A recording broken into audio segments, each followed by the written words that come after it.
नमस्कार दोस्तों, मैं उमेश आप सभी का अपना यूट्यूब चैनल में फिर से बहुत बहुत स्वागत करते हैं। दोस्तों फाइनली एसएससी के द्वारा एमटीएस और हवलदार के पदों पे भर्ती को लेकर एप्लीकेशन फॉर्म जो है यहाँ पे शुरू कर दिया गया है।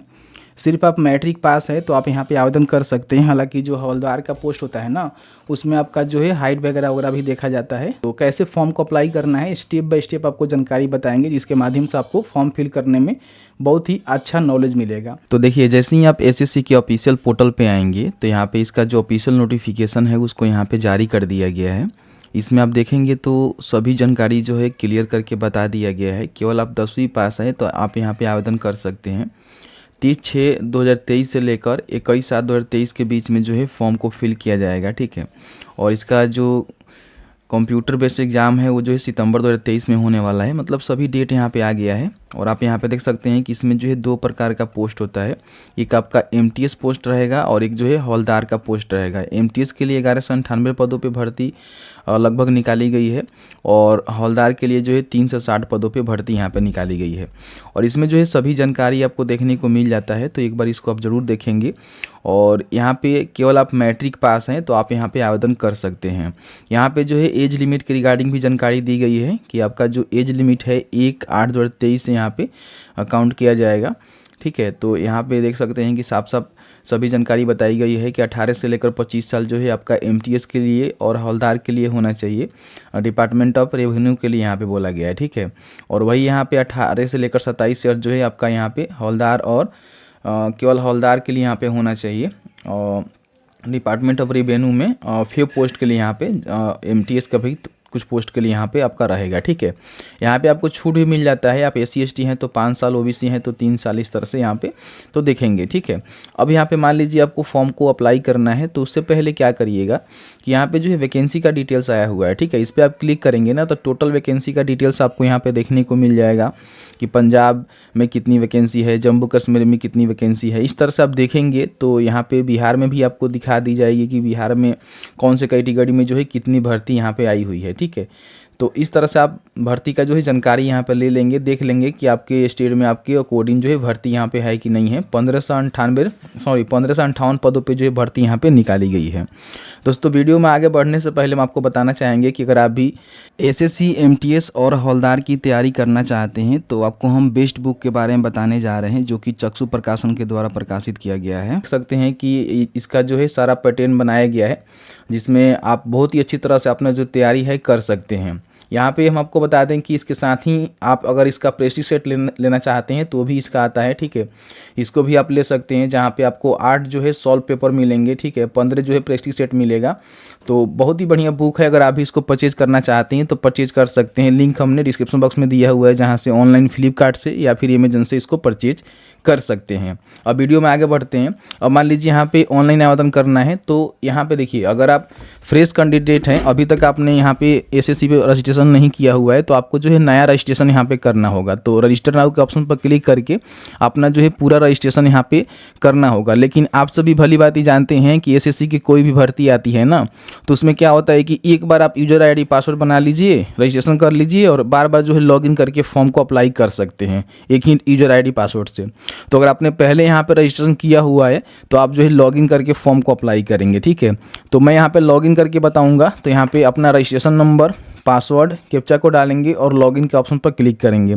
अगर आप अपना पासवर्ड भूल गए हैं या फिर user ID password user ID भूल गए हैं तो आप यहाँ से उसको फॉरगेट कर सकते हैं। फॉरगेट के ऑप्शन पर क्लिक करेंगे, अपना यहाँ पे स्टेट सेलेक्ट करेंगे और अपना जो रजिस्टर मेल ID है या फिर मोबाइल नंबर है किसी एक को डालकर सबमिट करेंगे, OTP जाएगा और अपना जो पासवर्ड है और यूजर ID है उसको भी आप प्राप्त कर सकते हैं। ये जैसे ही आप लॉगिन कर लेंगे तो आपके डैशबोर्ड में इसकी जानकारी यहाँ पे मिल जाएगी। देख सकते हैं कि यहाँ पे कब से फॉर्म शुरू हो रहा है, कब क्लोज हो रहा है, सभी जानकारी आपको देखने को मिलेगा। देखिए यहाँ पे आपको करना क्या है, अप्लाई के सेक्शन वाला जो दिया गया है ना लिंक, यहाँ पे आपको क्लिक करना है। अब जैसे ही अप्लाई के ऑप्शन पर क्लिक करेंगे तो आपका जो फॉर्म है इस तरह से खुल के आ जाएगा। जो भी आपने जानकारी पहले रजिस्ट्रेशन करते समय दिया हुआ है वो जानकारी आपको यहाँ पे देखने को मिल रहा है। आपको नीचे आना है। नीचे आने के बाद यहाँ पे जो है एग्जामिनेशन सेंटर जो है आपको बताना है, ठीक है। तो यहाँ पे देख सकते हैं कि आपको जो है 3 सेंटर यहाँ पे चूज करने होते हैं, जो अपने अकॉर्डिंग जहाँ भी आप चूज करना चाहते हैं, जो भी आपको कंफर्टेबल लगे उसको आप यहाँ पे आसानी से चूज कर सकते हैं, ठीक है। तो इस तरह से अपना जो सेंटर है उसका सिलेक्शन कर लेंगे। उसके बाद यहाँ पे medium for computer based examination, यानी कि सीबी आप कौन से मीडियम से देना चाहते हैं, हिंदी भी है, इंग्लिश भी है, बंगाली है, गुजराती है, तो जो भी में आप देना चाहते हैं उसको आप यहाँ पे सेलेक्ट करेंगे। उसके बाद यहाँ पे बोला गया है कि verify medium for computer based examination, यानी कि इसको ही वेरीफाई आपको कर देना है, 2 बार यहाँ पे सेलेक्ट करना है। उसके बाद अगर आप एक सर्विसमैन है तो आप यहाँ पे यस करेंगे, तो उसकी जानकारी आपको भरनी होगी कि आपने कब ज्वाइन किया था आर्मेड फोर्सेस में। अगर नहीं है तो नो करेंगे, ठीक है।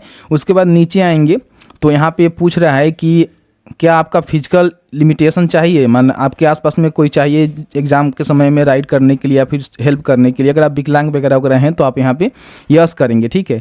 नहीं है तो आप यहाँ पे नो कर देंगे।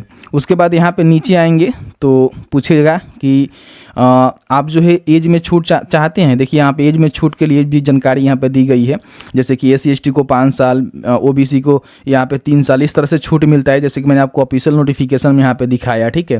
तो इस तरह से आप छूट लेना चाहते हैं, ठीक है। देख सकते हैं कि SC/ST को 5 साल, OBC को 3 साल, PWD को 10 साल यहाँ पे। तो इस तरह से आप छूट लेना चाहते हैं तो यहाँ पे आपको बताना होगा कि हाँ मुझे छूट चाहिए, तो यस करेंगे तो यहाँ पे बोलेगा, ठीक है, कि आप जो है किससे छूट लेना चाहते हैं। तो आप अपने अकॉर्डिंग यहाँ पे ले सकते हैं, जो भी आपका कैटेगरी होगा। नहीं लेना चाहते हैं तो आप यहाँ पे नो करेंगे, ठीक है। उसके बाद यहाँ पे देख सकते हैं कि आपका जो स्टेट का कोड है, जैसे कि अप्लाई करने का कोड है, आपको यहाँ पे देखने को मिल रहा है। अब इसी कोड के माध्यम से जो है आपका यहाँ पे जो प्रीफरेंस है वो आपको देना है। जैसे कि यहाँ पे देख सकते हैं कि आप चंडीगढ़ को देना चाहते हैं तो इसका कोड 11 है, चंडीगढ़ में MTS को देना चाहते हैं तो इसका कोड 12 है, हरियाणा में MTS को देना चाहते हैं तो इसका कोड 13 है। तो इस तरह से आप देखेंगे तो अलग अलग जो जगह है उसका कोड यहाँ पे दिया गया है। और आप ऑल पोस्ट के लिए अप्लाई करना चाहते हैं, ऑल इंडिया जैसे कि MTS के लिए अप्लाई करना चाहते हैं तो आपका जो कोड होगा 72 होगा, ठीक है। तो इस तरह से आप देखेंगे तो जिसके लिए भी आप एलिजिबल होंगे, जैसे कि हवलदार के लिए भरना चाहते हैं, ठीक है, SSC MTS के लिए भरना चाहते हैं, तो आप अपने अकॉर्डिंग जो है पोस्ट का प्रीफरेंस देंगे। अब जो भी पोस्ट को आपको प्रीफरेंस देना है, जैसे कि मान लीजिए कि आपको नागपुर का देना है, ठीक है, यहाँ पे हवलदार का, ठीक है, तो यहाँ पे 48 आपको टाइप करना होगा। इस तरह से आप प्रीफरेंस देंगे।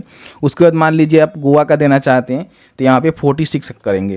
तो इस तरह से जो भी आपका यहाँ पे जिसके लिए भी अप्लाई करना चाहते हैं आप अपने अकॉर्डिंग यहाँ पे उसकी सिलेक्शन करेंगे, ठीक है। इस तरह से आप चाहे जितने भी सिलेक्शन कर सकते हैं, वो आपके ऊपर डिपेंड करता है।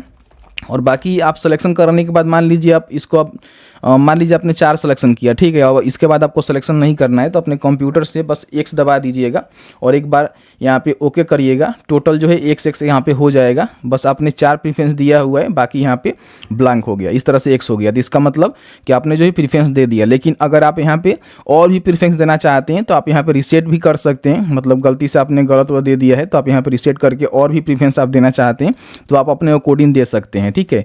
उसके बाद नीचे आएंगे तो यहाँ पे आपका जो हाईएस्ट क्वालिफिकेशन है वो आपसे पूछी जाएगी कि आपका हाईएस्ट क्वालिफिकेशन क्या है। जैसे कि ये तो भर्ती मैट्रिक बेस पे है, लेकिन उससे खाली मैट्रिक तो आप पास किए होंगे नहीं, आपको और भी आप मान लीजिए ग्रेजुएशन कंप्लीट कर लिए हैं या फिर इंटर कंप्लीट कर लिए हैं तो आप अपना बताएंगे कि हाईएस्ट क्वालिफिकेशन आपका क्या है, ठीक है।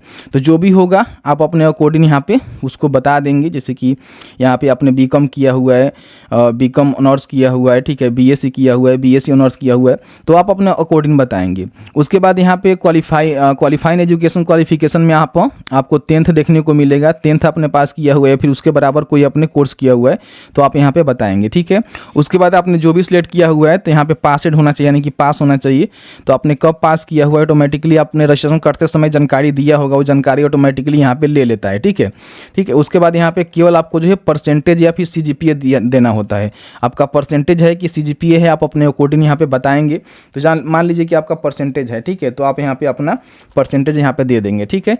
अब यहाँ पे नीचे आएंगे तो अपना जो पर्सनल इन्फॉर्मेशन है जॉब अपॉर्चुनिटी के लिए शेयर करना चाहते हैं तो अगर आप करना चाहते हैं तो यस करेंगे, नहीं करना चाहते हैं नो करेंगे।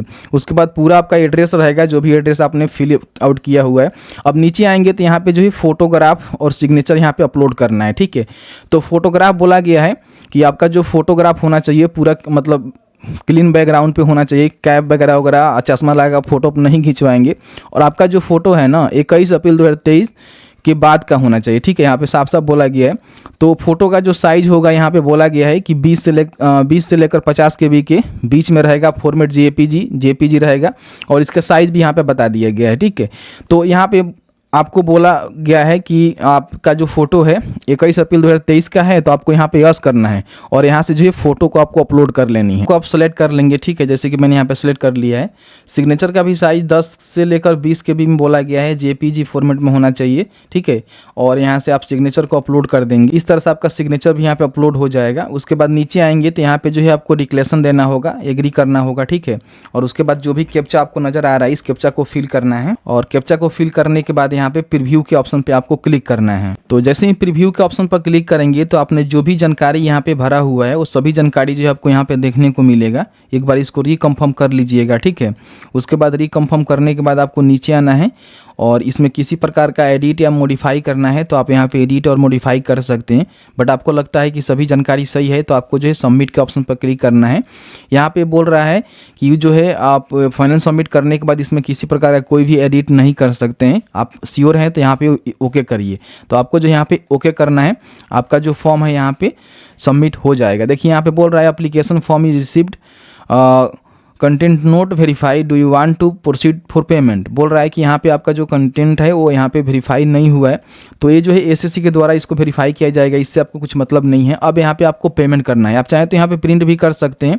अब यहाँ पे पेमेंट के लिए आपको यस करना है। यूएस ओबीसी है तो आपको जो है 100 रुपये का पेमेंट करना होगा। यहाँ पे आपको ऑनलाइन टिक करना है। ऑनलाइन टिक करने के बाद सबमिट का ऑप्शन पर क्लिक करना है। अब यहाँ पे पेमेंट जो है एसबीआई नेट बैंकिंग से कर सकते हैं, अदर नेट बैंकिंग से कर सकते हैं, यहाँ पे कार्ड से कर सकते हैं, जैसे कि डेबिट कार्ड, क्रेडिट कार्ड, या यूपीआई से भी आप पेमेंट कर सकते हैं। तो जिससे भी आपको पेमेंट करना है उससे आप पेमेंट करेंगे। आपका जो पेमेंट है यहाँ पे कंप्लीट हो जाएगा। पेमेंट कंप्लीट होने के बाद आप अपने पेमेंट का जो स्टेटस है यहाँ से चेक कर सकते हैं, एप्लीकेशन का जो स्टेटस है यहाँ से चेक कर सकते हैं और इसका जो प्रिंट है आप यहाँ से ले सकते हैं, ठीक है। तो इस तरह से जो है सभी जानकारी मैंने आपको क्लियर करके बता दिया। यहाँ पे आपको नोटिफिकेशन के रिगार्डिंग बताएं तो मान लीजिए आपने फॉर्म फिल करते समय किसी प्रकार का कोई भी मिस्टेक कर दिया है ना, तो उसको जो है सुधार करने का आपको डेट भी यहाँ पे दिया गया है। आप यहाँ पे देखेंगे तो साफ साफ यहाँ पे बोला गया है कि करेक्शन करने का जो डेट है 26 जुलाई से लेकर 28 जुलाई के बीच में जो यहाँ पे करेक्शन करने का आपको मौका दिया जाएगा। फॉर्म भरने में किसी प्रकार का कोई आपका मतलब डाउट्स हो रहा है, किसी प्रकार का कोई प्रॉब्लम हो रहा है तो आप नीचे कमेंट सेक्शन में कमेंट करके पूछ सकते हैं। जहाँ तक मेरी नॉलेज होगी आपको बताने की कोशिश की जाएगी।